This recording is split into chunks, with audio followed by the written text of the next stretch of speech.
Hey everyone, in today's video, we'll be talking about how to get verified on Depop. Stick around till the end to learn all you need to know.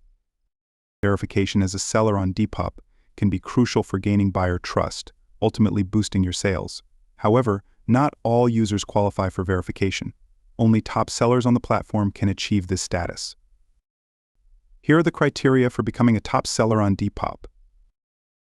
Have an active presence on the site with at least $2,600 worth of sales within 4 months, or selling over 50 items worth at least $20 in 4 months.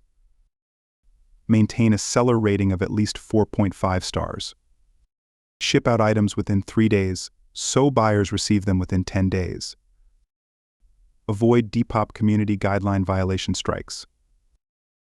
Once you meet these goals consistently for at least 4 weeks, you'll become a top seller and become eligible for the Blue Badge verification. By following these simple instructions, you'll get verified on Depop in no time.